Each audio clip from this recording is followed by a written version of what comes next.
Welcome to Films and Stuff with your hosts, Pete Mitchell and Ethan Hunt. Pete, how are you today? I am great, Ethan. How are you? Great. We are back with Films and Stuff. This is our weekly stream or skip episode. You want to repeat the rules? We know the rules, right? That's right. The rules are very simple. Ethan has given me a list of TV shows that he wants me to watch. I have given Ethan a list of TV shows I want him to watch. And we roll a number randomly every week, watch at least 2 episodes of that TV show, and then we determine, is that show worth watching or not? And if you've been keeping track, Pete has been on a hot streak. Does it continue this week? Spoiler alert, it does not. Tell us what you watched and why your hot streak does not continue. So this week I was to watch a show called Tell Me Lies. Based on the name alone, no idea what it was about. It's a drama, and it's about a group of 4, maybe 5 girlfriends who all know each other from college. And the show starts off at one of those girls' at their weddings. And at that wedding, the main actor, the protagonist, sees her ex. And then you go to a flashback, and the show is basically about the relationship with the protagonist and that guy who's her ex. And, you know, the guy comes off as a total scumbag. He's cheating on girls. He's a total manipulator. He's a gaslighter. You know, this is basically supposedly, I did a little bit of digging afterwards because I saw the first 2 episodes. And honestly, the only reason I watched 2 episodes was because that's the rules of stream or skip. 30 minutes in, I really just wanted to turn it off. It did absolutely nothing for me. I didn't like the premise, and I didn't like any of the actors, and I just got so frustrated with it because it didn't do, like, there was nothing going for it. And The whole thing takes place at the wedding? So, no, it doesn't, because the whole place it's almost exclusively flashbacks. The 2 episodes that I saw were almost exclusively flashbacks. Okay. It's about the guy and the girl are very toxic, right? So they're in a very toxic relationship. They're on again. They're off again. He's a liar. She's cheating on him, or he's cheating on her. How they meet up, you know, they hook up, and she knows that he's dating another girl already. So he's cheating, but she's complicit in that cheating. It was kind of gross to watch. It's supposed to be over a course of 8 years. I couldn't stand it for the course of 8 minutes. I wasn't interested. I just wasn't interested. And the one thing that kept sticking out to me, and really Hollywood has to get this through their skulls, I am sick and tired of Hollywood people hiring actors who are too old to be playing high schoolers and college students. You're telling me that this 18-year-old guy and girl look like they're 30, 35? Come on. Like it stretches the bounds of what is, you know, believable. Look, there are some shows which are not my genre, which I will still watch. So as an example, I was telling you about this yesterday. Mm-hmm. Anime, not my genre. I watched for the first time Cyberpunk Edge Runners. And it is a must subscribe as far as I'm concerned. Where did you find out about this? Excellent. So Cyberpunk Edge Runners is a Netflix anime, but it's based on a video game made by a company called CD Projekt Red. Okay. They're most famous for doing the Witcher series video games. So they made a video game called Cyberpunk 2077. Mm-hmm. And this show is based on that world. It is awesome. Really, really, really good. I thoroughly enjoyed it. How much is each? How long is each episode? 25 minutes. Oh, okay. So it's not too bad. 8 episodes or 10 episodes, and so for example, anime, not my genre. Edge Runners, loved it. So even though this isn't my genre, there's always the chance you might like it. I couldn't get through it. Like absolutely hated it. And I was looking at the clock more and more than I was at the screen, just waiting for this episode to basically end, or these 2 episodes to end. In any case, it's such a hard skip for me. It was so hard to skip that I wanted to unsubscribe from Hulu. That's how bad it was. Wow, that's terrible. It was really bad. I couldn't stand it. And he's the same. you know what? Maybe I'm completely, missing something, and maybe it gets better by the end of episode 8 or 10 or whatever it is. That's fine, but that's not what Streamer Skip is about. Streamer Skip is gut decision based on 2 episodes minimum. I couldn't get through it. I'm out. So as far as I'm concerned, it's a must skip. I agree. Okay. So tell me, I know that we had a change of plans, right? So originally you were supposed to watch Julia for this week. We did. So I was assigned Julia, which we believe is about Julia Child. And I'm really not sure what is the issue, because when you log into HBO Max, you find this right away. When I log into HBO Max, albeit I have a US login, there is no Julia. It does not exist. I was thinking about it when you told me. I think the only reasonable way I can see that being a problem, or seeing what could be a problem, is that, remember, in recent months, HBO Max was basically acquired by Warner Media. I think. And a bunch of shows were either outright canceled or taken off. Yeah. Perhaps, at least in the US market, yeah, Julia was removed from HBO Max. It's gone. But let me make another. I'm going to criticize HBO, despite the fact that I love House of the Dragon and many other shows. Their website is straight up bad. Oh, atrocious. It is really bad, to the point that we should probably hashtag it.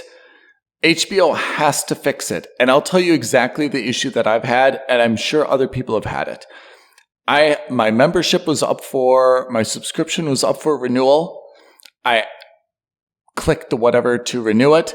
I had to enter my credit card details. It would not go through. It was going repeatedly, giving me error message. I was logging out. I was trying a different computer. I was refreshing. I was deleting my cookies. All the basic things, right? Yeah. Be that as it may, the easiest thing a website should do should be taking money, right? That's like the number one thing your website should do, honestly. Thing, yeah. From a commercial perspective, from a consumer perspective, it should be showing good content and showing without glitches. But from a commercial perspective, take the money. I must have made, this is not an exaggeration, I'm going to say 15 efforts. Different credit cards, logging in from different computers. Their website is just hard down. Asked my brother to do it in the US. He was having the same issues. He finally gave me his password, and I logged in under his. And even under his subscription was not finding Julia. And it's just baffling to me. Yeah. I mean, and at some point, Pete, I even sent you a screenshot because I'm like, look, I'm not crazy. Here's an alphabetical listing of everything I've got. You can see in the J's, there's no Julia. Yeah. So I think this is really a bad HBO experience, despite how much I love so many of their other things. Their website is just kind of miserable. The user experience on HBO Max has been horrendous for a long time. And I think their messaging or communication has been even worse. Yeah. So I understand that some things had to be removed for some content had to be removed for business decisions. I don't agree with them, but at least I understand. Look, that's just the way the business works. I get it. But they should have made a better effort to communicate, hey, to our subscribers, this is the reality of our merger with Warner Media. We are no longer going to, not Warner Media, sorry, Discovery Media, whatever it's called now. These are the following shows that will no longer be available as of this date. Yeah. HBO hasn't released any of that information. There are third-party websites that you have to go through to find press releases to do that. I think it's just an absolute shame on them. I've got worse words to use, but I mean, I can put a few other examples of problems I've had with their website, and it's not really interesting. No one wants to listen to this, but I mean, they all fall under the heading. It's just a really miserable website and user experience. Yes, I'll still watch House of the Dragon no matter what, but I mean, of all the websites or all the platforms, I cannot say anything positive about that user experience.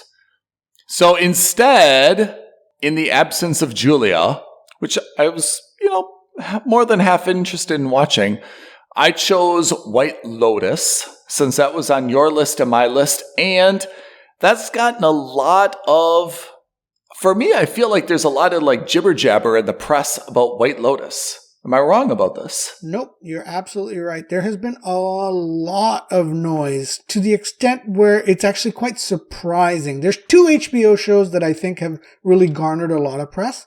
Yeah. White Lotus is one. Euphoria is the other. So I watched, and White Lotus is now 2 seasons, right? The second season just started literally last week. So I was actually really excited about this. I watched 3 episodes, and my reaction was, I don't get it. Like, is it just taking a really long time to, like, get to the good stuff? Or is it, like, overblown? Or am I not understanding what is so special about this? But I have to say, I don't dislike it. For sure, I don't dislike it. It's probably a skip for me. I mean, if I'm going to give the rating up front, I mean, it's definitely not subscribe. And to be honest, if I had a long lost friend, I wouldn't call them to mooch it. But if someone was watching it, I wouldn't turn it off. But I also wouldn't pause it if I was going to wash my hands or get laundry or something. Like, it's background television for me. Am I wrong, Pete? You're not, because you watched the whole first season, right? You were so excited. You watched a whole season and you kept getting sucked in waiting for the payoff pitch. And it never came. No payoff pitch. Not for me. And I'm not saying, so it's another anthology series, which, I like anthology series. It's nice because it gives you a chance to see many different stories with potentially a nice wrap up at the end.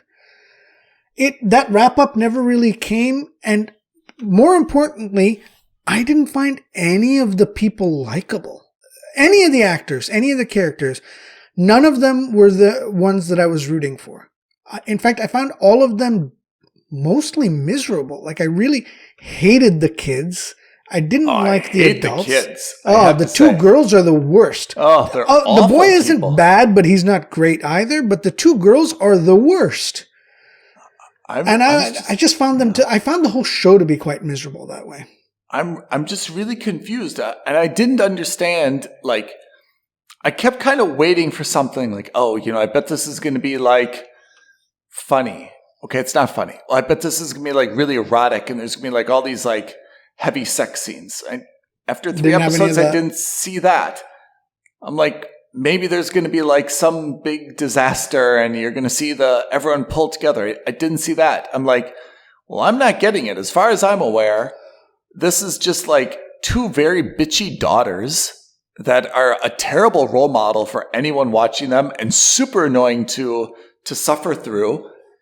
Kind of some family stuff, kind of some workplace drama. Like, again, I didn't see the whole first series. Ruin it for me, spoil it for me. I'm not really that nervous about it, but I didn't see what this was about. I guess that's the easiest way I can put it. I just don't know what this show is. Is it funny? Is it a drama? Is it what? Tell me. Someone explain it to me. I'm just confused. Please, by all means, if you guys have a better idea of what the show is meant to be, drop us a comment on this video, send us an email, tweet at us. I kind of feel like, do you remember watching The Morning Show on Apple TV Plus? Right? Yes. With Steve Carell, Jennifer Aniston, that whole amazing cast, right? Yep. That show, I felt, was trying to make a statement. And I thought the statement was, hey, it's complicated. there's a lot of really serious issues out there, but they're all a little bit complicated. They're not black and white. There's different shades of gray and blah, blah, blah, blah. Am I wrong in that like general summary of it? Absolutely. I don't think so. Yeah, you're absolutely right. For the White Lotus, I felt like it was like a diet morning show. Like it was kind of trying to talk about some issues. You know, like Connie Britton, who I love, by the way. Like I am crushing on Connie Britton more than anyone, I think. She is absolutely my type. I hope she's listening. Like I felt like she was trying to play a character, but she wasn't really making a statement, but she was kind of making statements like, hey, I'm this high-powered woman. I make more money than my husband. I've got a lot of responsibilities. I'm not looking for any, like favors or handouts or anything. I do everything on my own.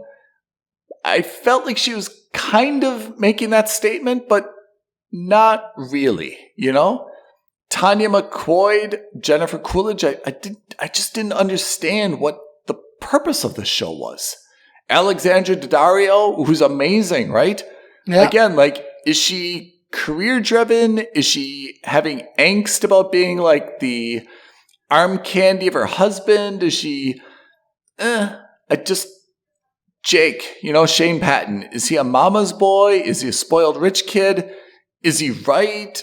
I just didn't understand what I'm supposed to be taking from this show. Am I supposed to be watching it with my girlfriend and like having this deep-seated debate about some of these issues? Is it intended to spur those things? Is it, I didn't get it, to be honest. That's all I can say is I just don't get it. Yep. I'm with you. It didn't do anything for me. And I don't know. I just didn't find it to be, how you were saying you could leave it on in the background? I couldn't even bother with that. I think there are other shows I'd rather have on in the background. Yeah.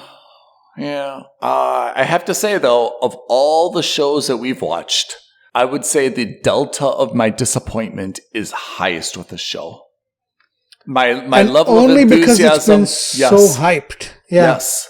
I mean, bravo to HBO. Obviously, you spend more time on your hype team than your website development team, and to good results. But like I thought this was supposed to be something big and important and worthwhile, and I just felt nothing. I really just felt nothing.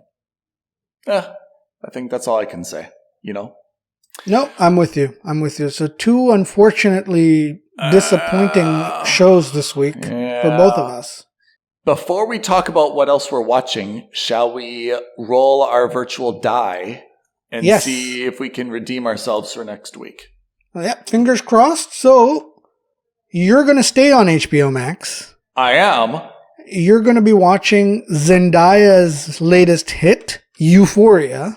Yeah, that's why I brought it up earlier. Here's another thing I have to say. I've heard a lot of huge hype train. I don't know how it's going to hold up. Any single thing about this, although I kind of understand it's a bunch of sexed up, drugged up high schoolers.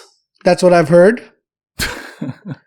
That's what I've heard too, and I've heard only good things, by the way. So maybe no one went to my high school. By the way, no one has made a television show about my high school experience because it was way more Napoleon Dynamite than it was Euphoria or Tell Me Lies. I think you raised a good point. It's just, after watching a lot of these movies, I wonder if my high school was the outlier because mine was not like a bunch of kids like doing crazy things on a weekly basis. Nobody had a car. Of course, we're in the big city, so no one had a car. There weren't like drug-fueled orgies happening. No. None of that kind of stuff was happening. If there were drug-fueled orgies, absolutely. Not only was I not invited, but my school did a pretty good job of covering it up and not letting me know. Yeah. So, our biggest controversy was a kid got drunk on a school trip to Switzerland and got in trouble with one of the chaperone teachers. That was the big story. I have to say, that's a pretty good story. It was all right. The senior prank days were always fun, but that was it. We didn't have anything crazy. We didn't do anything. Yeah. I agree. I mean, I don't think I could make a TV series about my high school experience. I mean, like I said, it would be way closer to Napoleon Dynamite and worried about my tater tots and all the other issues. Touche. I have to say, it was nothing like all these 26-year-old like supermodels having orgies and drugs and driving. And man, I was just trying to, different. Anyway. So that's Euphoria for you, and I will be going back to Netflix, where I will be watching another show that's been reasonably hyped, Narco Saints. I mean, they definitely put in all the buzzwords there. Let's just be clear about it. Let's just take two super good words, splash it together, and see what happens, right? The SEO is off the charts because it's a Korean drama. Which Netflix is also like very well known for now, especially after Squid Games and all these other Korean TV shows. So I'm Model Family, exactly. So that's also on my it's been on my watch list, but I haven't watched it because I saw you put it on my list. So I said, okay, great. And as luck would have it, I will be watching Narco Saints for next week. Boom. Okay, we had a down week this week. Let's hope that we get something better next week. Indeed. What else are we watching, Pete? I ask that, and I know what the answer is, but... Exactly. So let's just give a very quick shout out, no more than 5 minutes. We are still watching Andor, as most of you will know. We're doing our fortnightly to once a month review of that. We are in the final stretch. How long is a fortnight? 2 weeks? 2 weeks. Yeah. So we're in our final stretch. There's 3 more episodes left. Earlier in the season, I was under the impression that each 3 episodes represented one real episode, but that is no longer the case. We saw the end of episode 9.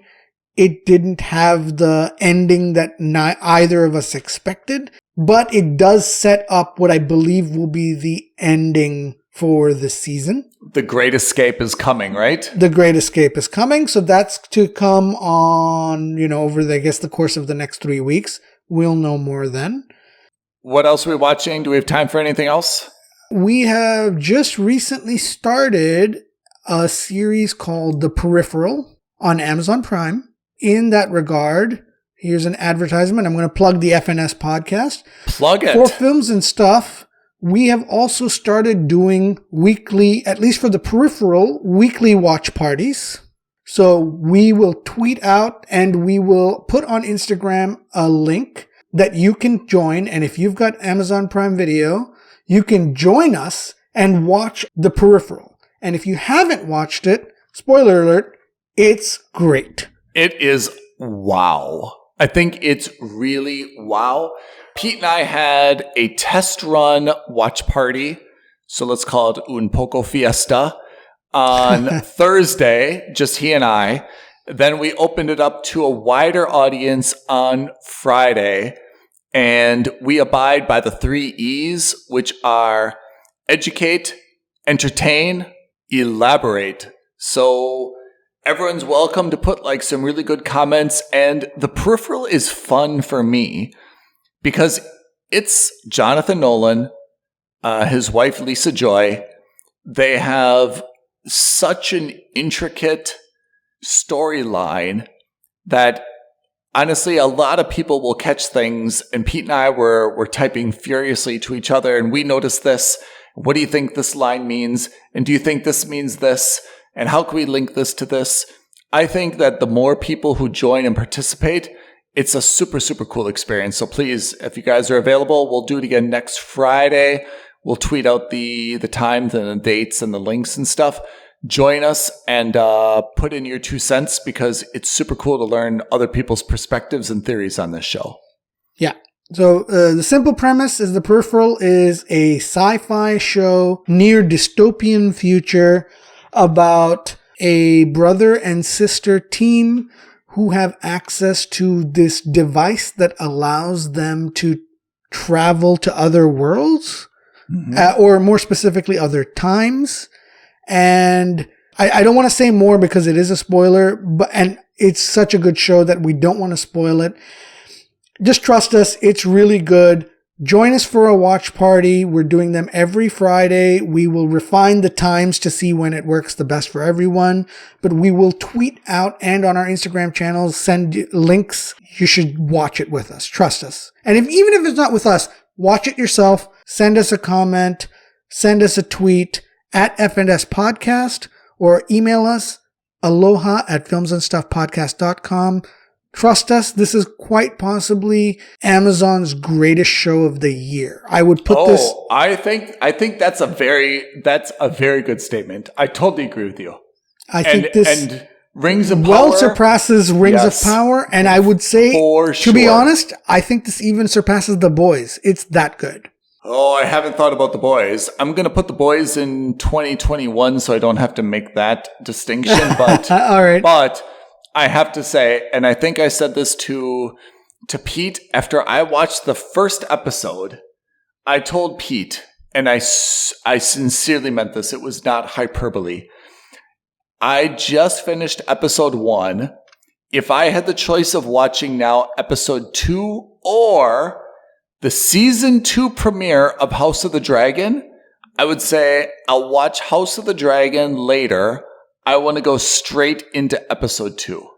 And then Pete, I think he stopped went into what he was doing and watched the first episode of The Peripheral. Yes, it stopped exactly what he was doing and went immediately to his computer and watched episode 1 and came back to me and said, "You are absolutely right. Absolutely right. Premise-wise, in terms of the visual effects, everything said and done, this is genuinely a unique take on something that we've never really seen before. Yeah. So I'm 100% in on it. Yeah. And I've watched each episode twice.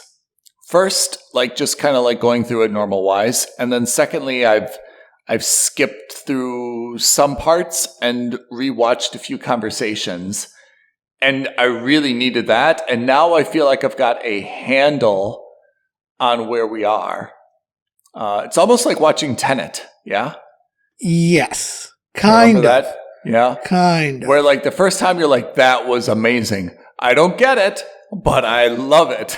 And then the second time you're like, I love it even more. And now I understand it. Kind of. Well, yeah. With Tenet, I still didn't understand, but it was still good. Yeah. That's because Tenet, you need a whiteboard with a blue marker, a red marker, and a theoretical physicist explaining everything to you. We could figure it out. Okay. Anyway, so that's what we're watching now. Join us for Watch Party. Indeed. So everyone, that was this week's Streamer Skip. Next week, we will be discussing Euphoria on HBO Max and Narco Saints on Netflix. Yep. We will not be talking about Andor and Peripheral, but we mentioned them because those are 2 shows that we're actively watching weekly, and strongly recommend you watch those as well. And in any case, we will put out our reviews for both of those shows at the end of the season. Yep. Pete, thank you very much for that. Thank you, Ethan. Thanks, everyone. All right, listeners, thank you very much. We'll catch you on our watch party, and we'll speak to you next week. Bye now. Thank you for listening to another episode of Films and Stuff. If you haven't already, please subscribe and review on Apple Podcasts, Spotify, or wherever podcasts are downloaded. Films and Stuff. There is no substitute.